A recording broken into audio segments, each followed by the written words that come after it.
Sahabat beriman, Pak Ustadz dan Bang Ji, kali ini kita akan bicara mengenai musibah ini, masih di sekitar musibah ini. Kemarin kan Cianjur, Pak Ustadz, gempa, kita sudah ngaji juga mengenai itu, bahwa bagaimanapun terjadinya karena musibah. Nah, kemarin kan Pak Ustadz Asep bercerita ketika beliau pulang umrah hari Rebu, besoknya di Jeddah terjadi banjir, Pak Ustadz.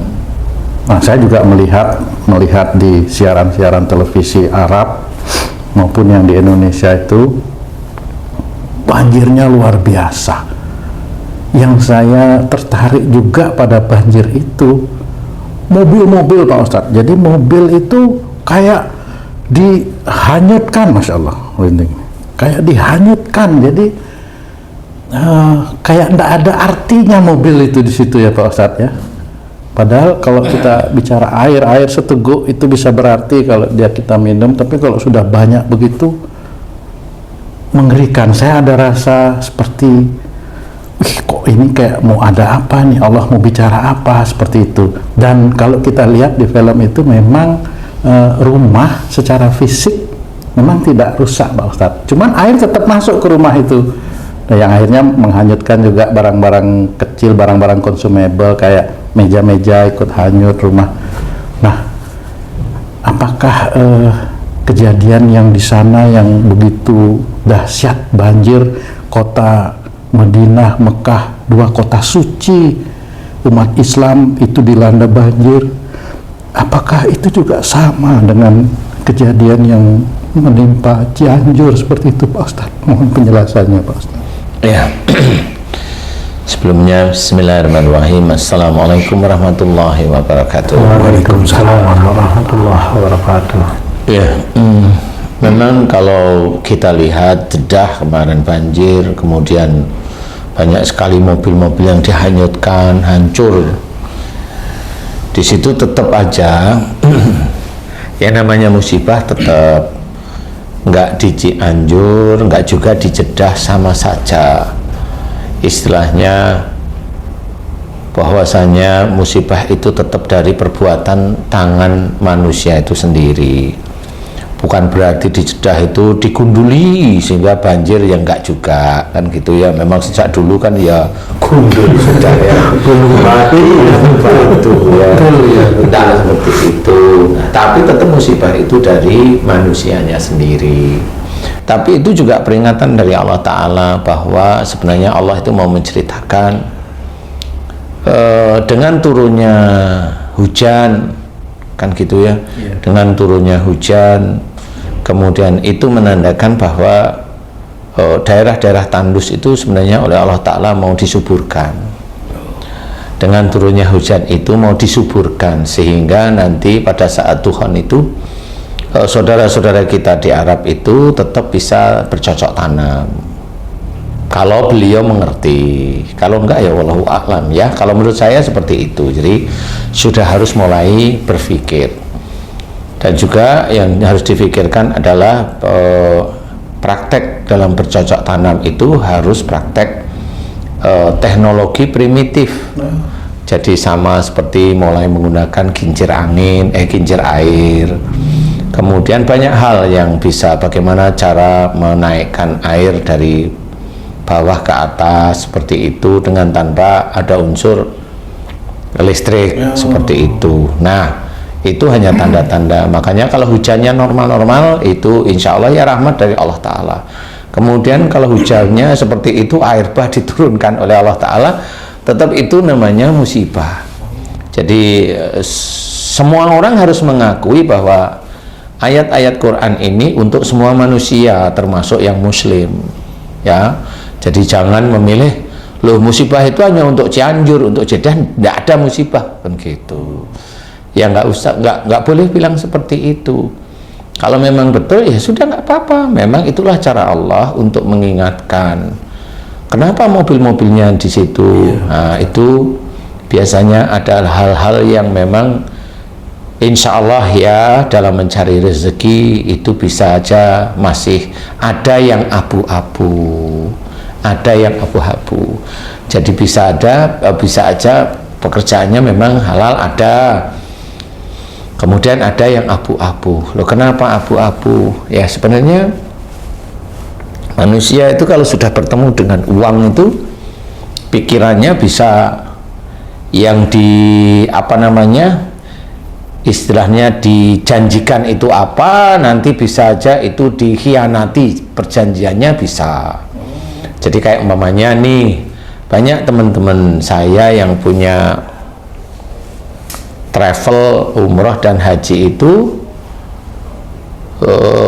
kadang atau sering mengeluh sudah booking hotel, sudah dibayar, kemudian sampai sana jamaahnya nggak dapat hotelnya dipakai orang lain, dan itu di Arab, dan itu tidak sekali dua kali dan banyak. Dan ada temen haji itu, temen yang punya travel haji ya bisa sampai punya hutang miliaran ya gara-gara begitu. Nah, orang itu kalau sudah sama duit itu ya begitu itu. Jadi sudah janjinya ya udah dibayar ya, kemudian jamaah disampai sana nggak dapat kamar, katanya memang ini diusir karena apa? Karena dipakai dengan orang yang mau memberikan nilai lebih daripada sebelumnya. Dan itu sama, mau di Indonesia kayak mau di Arab kayak sama. Kalau sudah lihat uang itu rata-rata begitu.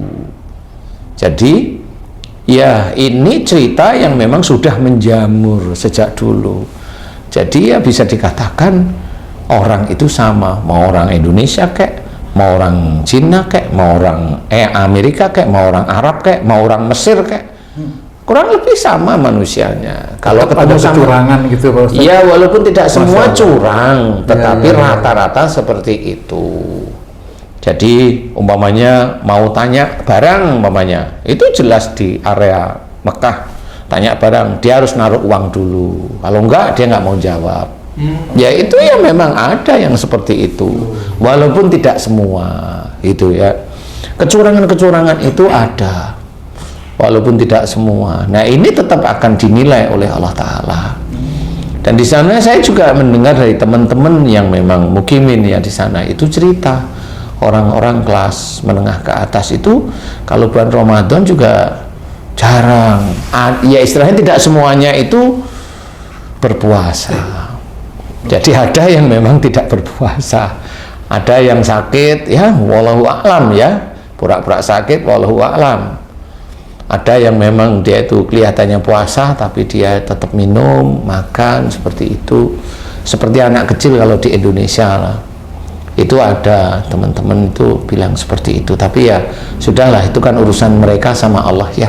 Kenapa bisa terjadi begitu di kota suci seperti itu ya Pak Ustadz? Ya kalau kotanya sih suci, orangnya kan wallahu a'lam ya. Jadi jangan disamakan kalau kotanya suci, orangnya suci, enggak. Biasa saja, orang itu tetap punya nafsu. Orang itu orang itu insya Allah punya nafsu. Jadi jangan difikirkan kalau kota kan nggak ada nafsu, kota itu ditentukan oleh Allah Ta'ala. Jadi kalau orang itu punya nafsu, nah, nafsu ini tetap terbawa, dia cenderung ingin uangnya besar, ya dia coba aja, dia pikirin. Nah seperti hal-hal tersebut itu dilakukan dan setiap saat. Bisa aja di Jeddah itu juga sama, sehingga oleh Allah Ta'ala dimunculkan air bah yang sangat banyak sekali, sehingga menghancurkan mobil-mobil. Ya istilahnya itu ada beberapa dari pekerjaan yang dilakukan itu yang subhat atau memang yang makruh tapi dikerjakan terus-menerus, padahal kalau makruh itu sudah mendekati haram. Wallahu a'lam ya. Karena bagaimanapun juga tetap Allah akan melindungi orang, rumah, kendaraan, orang-orang yang dia cara mencari rizkinya juga baik. Insya Allah seperti itu. Jadi kayak umpamanya gempa, umpamanya rumah itu bisa hancur. Nah biasanya kalau rumah itu hancur, kenapa hancur? Biasanya dulu yang bikin rumah itu waktu nyari rezeki itu tidak ada Allahnya, jadi tidak ada bismillahnya, walaupun dia seorang muslim, tidak ada rasa tanggung jawab. Jadi pada saat cari rezeki itu ya selain nggak ada bismillah, kemudian dia sendiri ngikut kanan kiri dan sebagainya. Jadi istilahnya itu hampir mirip seperti itu kurang lebihnya. Jadi kalau mamanya orang itu kalau mamanya habis BAB mamanya itu, kalau orang tertib dia imannya cukup lumayan bagus kan, selesai keluar kamar mandi berdoa dan bersyukur. Ya, nah kalau orang yang rumahnya hancur itu biasanya tidak ada rasa syukurnya dari kepada Allah Ta'ala. Jadi salah satu yang di apa istilahnya masuk perhitungan Allah itu yang seperti itu, insyaallah wallahu a'lam ya. Jadi kurang lebihnya seperti itu. Jadi kalau apa namanya, kalau rumahnya sih nggak hancur bener karena memang nggak ada, belum ada gempa ya, tapi banjir. Nah banjir ini adalah bisa aja itu nanti air sebagian itu meresap di tanah, kemudian menjadi genangan air. Jadi istilahnya di mana ada musibah biasanya di situ ada rahmat, di situ ada rahmat. Cuma di situ rahmatnya memang wallahu alam saya nggak tahu, tapi bisa aja genangan airnya di situ mulai bagus, istilahnya genangannya bagus sehingga besok bisa untuk cocok tanam. Insya Allah kurang lebihnya seperti itu ya, karena memang ini kan mengajunya tetap akhir zaman itu kan, sekarang itu negeri Arab itu kan sudah mulai hijau dan sudah betul, banyak betul, ya, gitu loh ya, dan sudah banyak yang hijau. Oke Ustaz, banjir di Arab Saudi terutama di Jeddah rupanya juga melanda Mekah Ustaz. Iya, melanda Mekah di mana jamaah umroh dengan hujan ini ada sesuatu gitu, karena kan biasanya di Arab Saudi itu jarang hujan Ustaz. Ini dapat hujan, jadi jamaah umroh itu ada merasa sesuatu yang berkesan gitu loh di hati para jamaah umroh. Nah, yang saya tanyakan adalah jamaah umroh ini apakah dengan datangnya hujan itu mereka beranggapan dapat hidayah atau dapat berkah atau apa itu Ustaz? Yang jelas itu kan personal ya. Yang jelas itu hujannya itu memang rahmat lah ya. Jadi yang harus kita syukuri itu. Cuma kalau terlalu besar ya itu tetap menjadi musibah. Itu cara Allah memberikan peringatan aja. Cuma kalau orang yang umroh waktu itu kemudian mendapatkan berkah, ya berkah air hujan lah. Persoalan umrohnya itu nanti dinilai bagaimana sama Allah Ta'ala kan kita tidak tahu. Lain lagi tetepan. Jadi jangan umpamanya dia membunuh orang tetapi dia ngasih sedekah kepada orang 100 juta dianggap nggak jadi membunuh, kan nggak bisa seperti itu, nggak dianggap membunuh.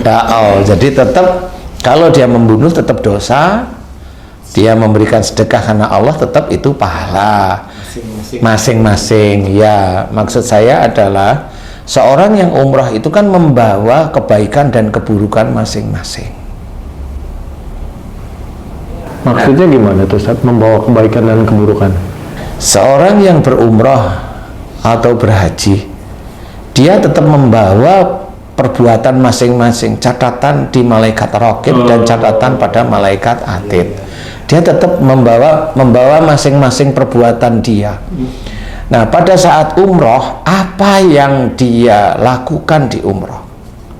Ya, kalau dia umroh, umpamanya dia hanya minta aja pada Allah Ta'ala. Dunia.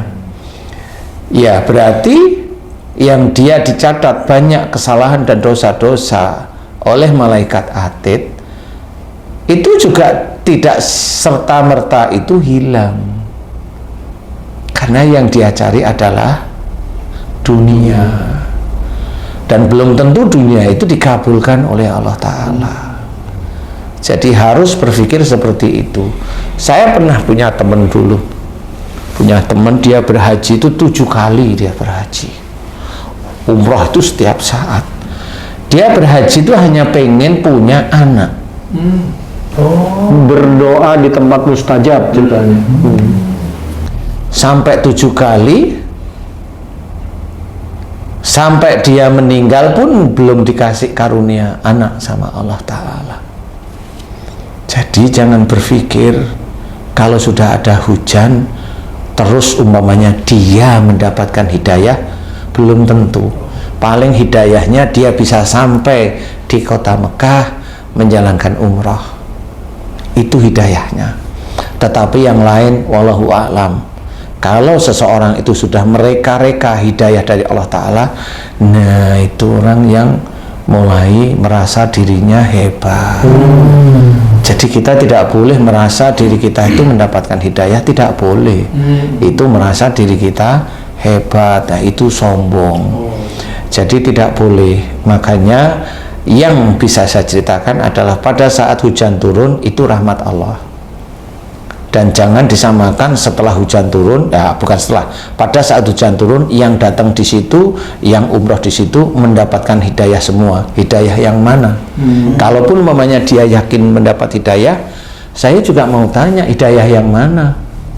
Kalau hidayah beliau itu sampai ke tanah haram, benar hidayah dari sebelum hujan itu turun dia sudah mendapatkan hidayah. Pergi ke sana. Kesananya pergi, tapi pada saat sampai tanah haram dia hanya minta duniawi. Nah, kan udah minta duniawi kan itu bukan hidayah, itu keinginan nafsunya. Padahal yang kalau kita inginkan mumpung di hadapan Ka'bah itu kan banyak-banyaklah kita mohon ampun dan bersyukur. Lawang yang masuk di tubuh kita itu sama yang keluar di tubuh kita itu jarang kok kita syukurin. Masuk di tubuh kita itu apa? Napas, oksigen, dan makanan, jarang kita syukurin. Yang keluar dari tubuh kita apa? Ya, keluar keringat, air kencing, kemudian BAB.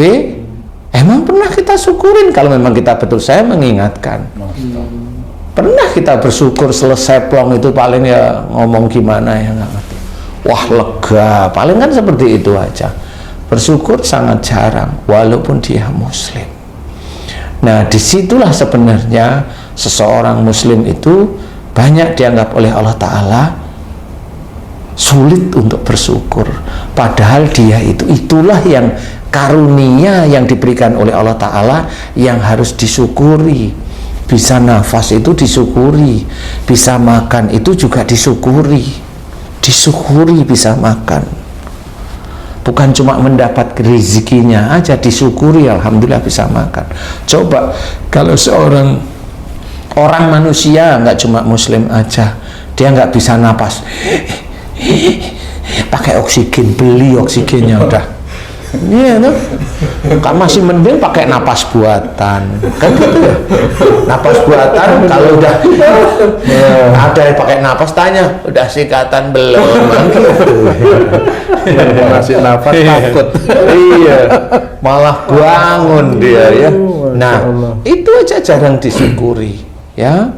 Kemudian makanan, minuman yang masuk itu kan jarang disyukuri, sangat jarang lah. Kemudian yang keluar dari tubuh kita, mau keringat kayak kita itu bisa melakukan aktivitas, entah itu bekerja, entah itu sesuatu hal yang memang baik untuk kita kerjakan di hadapan Allah, ataupun umpamanya kita itu buang air kecil atau buang air besar, itu kan jarang disyukuri. Kenapa harus minta banyak? Masalah rizki dalam bentuk harta. Kalau umroh minta ke sana, minta apa dikabulkan sama Allah. Jangan ngomong dikabulkan sama Allah. Saya itu melihat teman saya sendiri 7 kali haji, bukan cuma umroh, haji, dan dia minta agar diberi momongan oleh Allah Ta'ala, dan suami istri, iya sampai meninggalnya enggak. Iya beneran. Dan ada teman saya yang dia itu kontraktor, dia berkali-kali berhaji, 1, 2, 3, 4 kali berhaji. Dia minta agar dia itu tagihan-tagihannya itu dibayar. Ya sampai yang saya ketemu nggak dibayar sama istrinya, dan akhirnya bubar dengan istrinya. Bagaimana coba? Makanya di sini hati-hati berharap itu, jangan asal kita ngomong kalau berhaji doa di tempat mustajab pasti dikabulkan. Jangan, hal pasti itu milik Allah Ta'ala. Kita itu yang dilihat oleh Allah Ta'ala bukan masalah doanya. Iman dan amal soleh kita itu dilihat oleh Allah Ta'ala. Cukup nggak untuk dikabulkan doanya mereka? Kalau nggak cukup, ya seperti yang tadi saya ceritakan, ya mau gimana? Dia mohon agar tagihannya itu dilunasi, enggak, malah pisah sama istrinya. Tahu saya, nggak perlu saya ceritain. Kesannya kayak dia nyogok aja itu. Iya. Ada teman saya yang menikah di depan Ka'bah, 3 bulan pisah. Mau cerita apa sekarang? Ustaz, kalau Allah mengabulkan doa hambanya karena keimanan dan amal solehnya, kalau ada seseorang yang bertobat dari dosa-dosa yang banyak itu, apakah dilihat juga amal ibadah dan keimanan dan amal solehnya juga Ustaz untuk dikabulkan? Nah, kalau bedanya memang dikabulkannya oleh Allah Ta'ala itu kan disuruh. Wasyari'u illa maghfiratin min rabbikum, jelas itu, dan bersegeralah kamu ke dalam ampunan Allah. Jelas, berarti Allah menyuruh kalau seseorang tahu kesalahan dan dosa-dosanya segera mohon ampun kepada Allah Ta'ala, itu disuruh. Kalau dia itu bersegera, di titik itu pasti ketemu dengan ayatnya. Kalau memang niatnya kan Allah Ta'ala, ya pasti diampuni. Cuma sebesar apa diampuni, nah itu saya tidak tahu. Tapi pasti insya Allah diampuni kalau serius. Taubatan nasuha itu adalah benar-benar tidak mau melakukan lagi apa yang dikerjakan dosa di hadapan Allah, dan kemudian tobat dan dia menjaga istiqomah untuk tidak melakukan itu lagi. Nah itu baru mulai diampuni terus ya. Nanti lama-lama kan dosa itu terkikis. Jadi kalau ini tidak melihat amal solehnya, tapi dilihat niatnya dia itu dalam bergelimang dosa itu ditinggalin. Kalau amal soleh itu keinginannya. Nah, memang termasuk amal soleh itu dilihat juga dosanya, karena sudah dijelaskan dalam Quran, wa yastajibul ladzina amanu wa amilus sholihat, dan Allah akan mengabulkan doa orang beriman serta mengerjakan amal soleh. Nah, orang yang berdoa dilihat iman dan amal solehnya, dan juga tidak luput dosanya juga dilihat. Detail sekali itu. Ya pasti, itu sangat detail Allah itu. Makanya jangan main-main. Kita disuruh oleh Allah Ta'ala, diminta oleh Allah Ta'ala iman kepada malaikat. Cobalah ingat, ada malaikat Raqib dan Atid. Belajarlah bersyukur atas nikmat Allah, belajar bersyukur atas karunia Allah. Itu aja sulitnya minta ampun. Kalau sakit senantiasa, oh kamu sering gitu, bohong. Nah, dia merasa tidak pernah punya dosa. Terus kalau dia sakit, itu dipikir Allah itu dolim sama dia. Dia kan mikir Allah dolim sama dia kalau dia merasa nggak punya dosa. Itu kuncinya. Dia ngomong bohong, saya sudah mohon ampun. Nah dia lupa. Kalau dia tidak merasa punya dosa dan dia sakit, berarti Allah itu dolim kepada dia. Padahal dalam ayat Quran diceritakan banyak ayatnya bahwa Allah tidak dolim kepada hambanya. Dan kalau orang sudah begitu, dosa lagi dia tambah. Dan itu terus menerus itu. Kalau dia memang begitu, silahkan, nanti taunya nanti di yaumul hisab baru sadar dia nanti, tapi sudah terlambat. Yang dia ingat, aku diingatkan tapi aku tidak mau, seperti itu. Pak Ustadz, kembali ke masalah musibah ya. Saya mendengar daripada teman-teman penceramah itu kan mengatakan bahwa musibah yang terjadi kemarin di tempat kita di Cianjur itu kan karena ada perbuatan maksiat di situ, Pak Ustadz ya. Lah, kalau musibah yang terjadi itu di Jeddah, di mohon maaf kota suci Mekah, Madinah, apakah itu juga ada perbuatan maksiat di situ, Pak Ustadz? Masya Allah. Maaf Pak Ustadz. Ya sebenarnya kalau secara langsung saya melihat tidak tahu. Tapi kalau memang itu dilihat banjirnya itu tidak begitu, hanya banjir ringan-ringan aja, berarti ya itu tadi yang tadi saya cerita. Sebenarnya pada saat orang situ, orang Arab yang dia itu punya hotel, kemudian ada jamaah dari Indonesia, kemudian dia sudah bayar hotelnya, kemudian sudah sampai ke sana, jamaah nggak bisa masuk, malah diganti sama orang lain. Itu apa namanya? Apa namanya? Nipu itu Pak Ustadz. Wallahu alam itu namanya apa? Apakah itu amal soleh? Kan nggak bisa yang seperti itu. Itu tetap salah di hadapan Allah Ta'ala. Dan itu terus-menerus terjadi. Terus-menerus terjadi. Memang kota suci itu tetap kota suci. Orangnya sebenarnya. Nah inilah yang harus kita ketahui. Persoalan maksiat yang tidak tahu. Tapi teman saya yang sering, beberapa teman saya itu mengalami seperti itu. Mengalami seperti itu.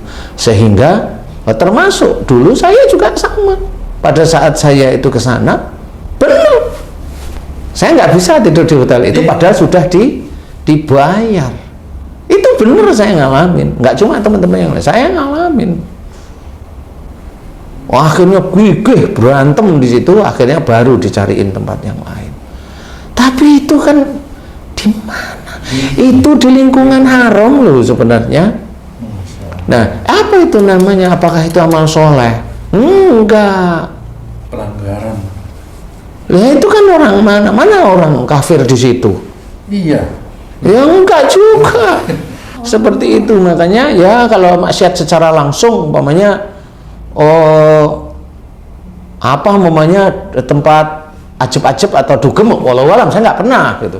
Iya. Kecuali umpamanya kamu kali pernah ditawari apa kek yang itu nggak tahu saya. Atau temenmu ditawarin apa kek? Iya sih memang. Tawarin rokok atau tawarin apa yang kelihatan itu kemaksiat coba. Memang dulu pernah sih saya punya teman itu Pak Ustadz di, ya iya benar Ji. Teman ya? Oh teman waktu itu menunaikan ibadah haji, maaf ya Pak Ustadz ya, di Madinah itu. Tahun berapa? Kira-kira tahun 2000-an, 2011, 12 ya, sekitar itu Pak Ustadz ya.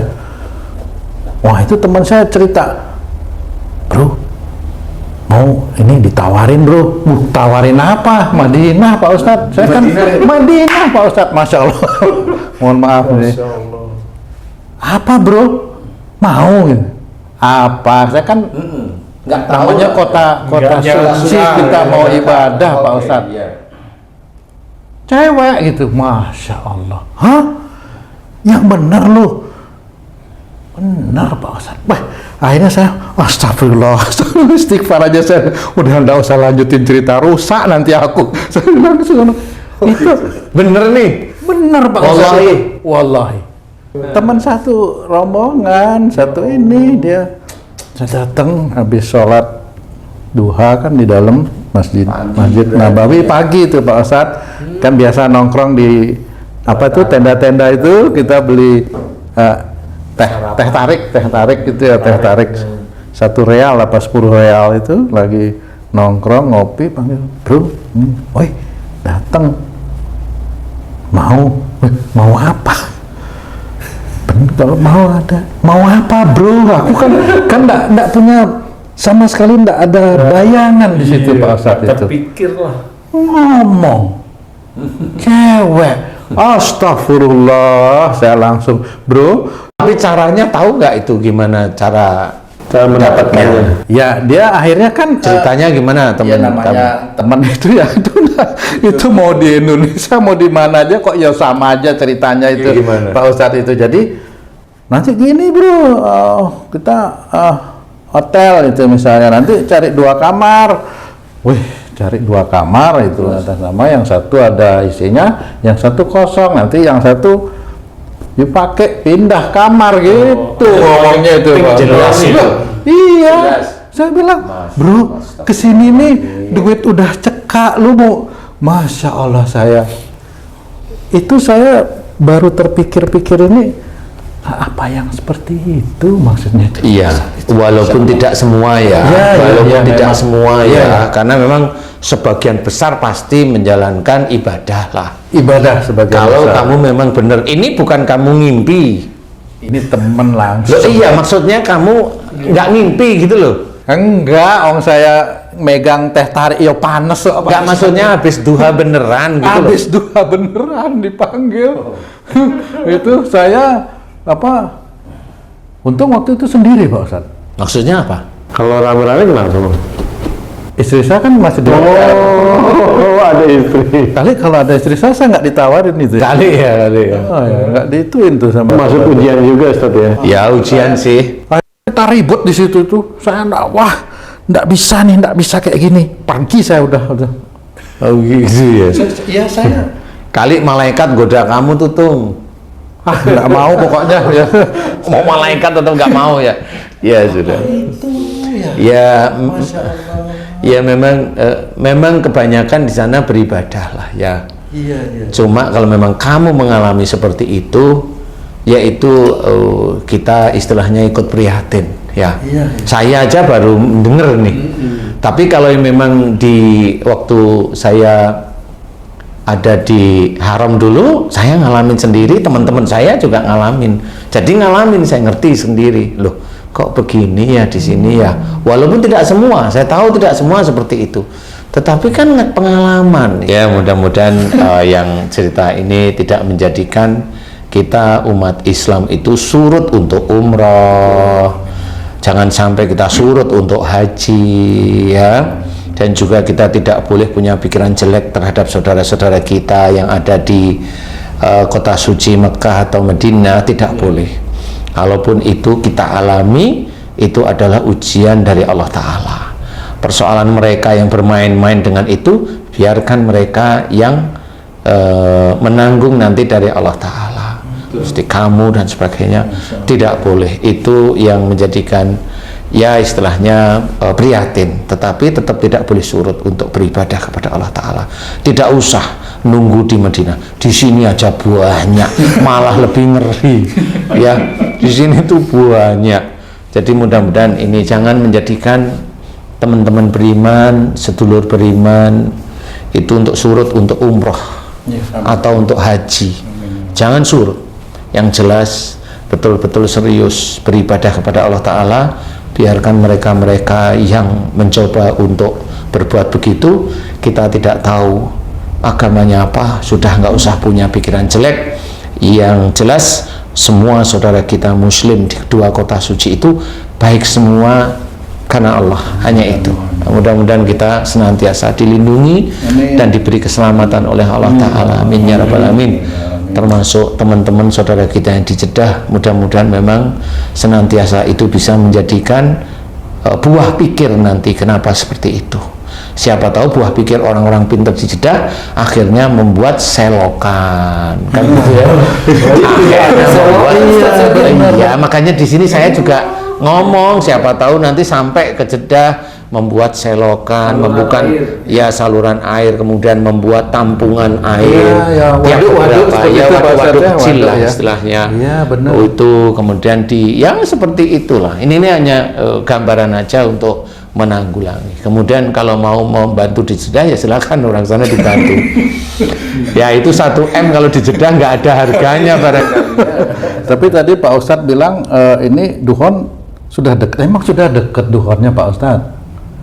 Ya Allahu alam ya, memang kayaknya sih seperti itu. Ya, dan nggak apa-apa ya, memang iya mau gimana lagi. Aduh, jadi stres tuh.